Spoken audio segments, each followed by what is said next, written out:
Well, like I said, I interviewed Fulio. I also interviewed Young and Ace.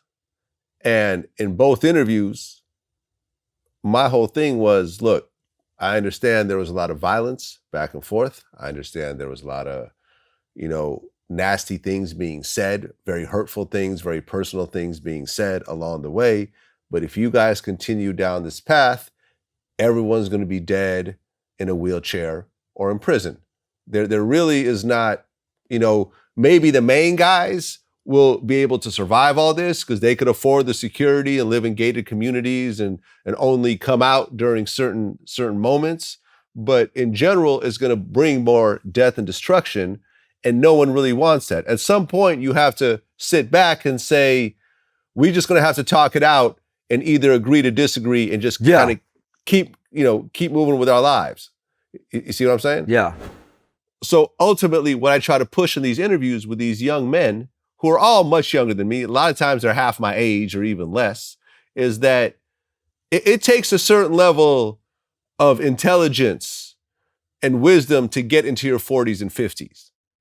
Way too many people had a bad moment in their lives that didn't allow them to get this old, or put them in a prison cell for the rest of their life. At some point, you have to say, these problems are not going to be able to be fixable, but we could go on with our lives without attacking each other anymore and aggravating the same situation. I have enemies just like everyone else, but I don't sit there and dwell on my enemies and keep talking about them and keep escalating the situation. Ultimately, when they see that I don't put out that energy, they stop putting out their energy, that same type of energy, and they go on and do something different. If both people aren't clashing with each other, ultimately both people will go on with their lives.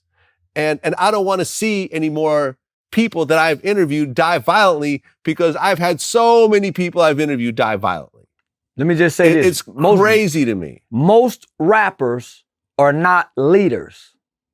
Most rappers are not leaders in their hood. They got the leaders around them, backing them, right? Most rappers ain't no big dog, homie. They became a big dog from rapping because they got the niggas from the hood behind them.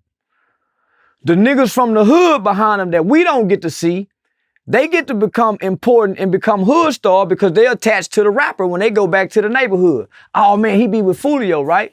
So they need the beef. They need it. So they put the key in the rapper's back because he's not a leader. He don't know how to tell him, nah, homie. We go woo woo. Because if he say no, oh man, you getting soft, so they go stop embracing him. Now he can't talk that gangster tough shit no more. Now he ain't got no rap content to write rap lyrics now. So it's a dangerous cycle in the process that we're seeing amongst all new young rappers. It ain't about two new rappers collabing anymore, trying to make good music. It's about two rappers now opposing each other and taking it to the streets. The greatest thing that ever happened to rap and the gang culture in the 90s was that banging on wax. Putting them niggas in the same, that was the greatest thing, homie. So much innovation into the thought of that. Now, homie, it's almost the key ingredient to becoming big and successful. Starting out as a grassroots rapper is creating the beef, having the beef, and having some shootings and some bodies, right? So they're saying we can't say nothing.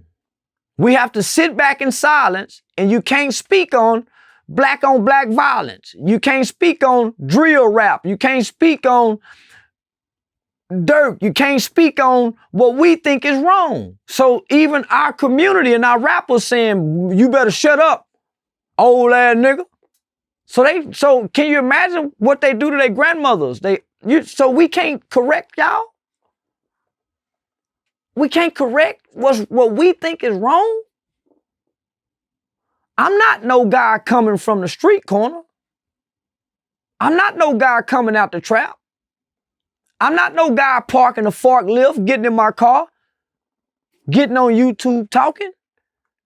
I'm talking from a juvenile justice advocate community working with kids. A decade. It's a difference.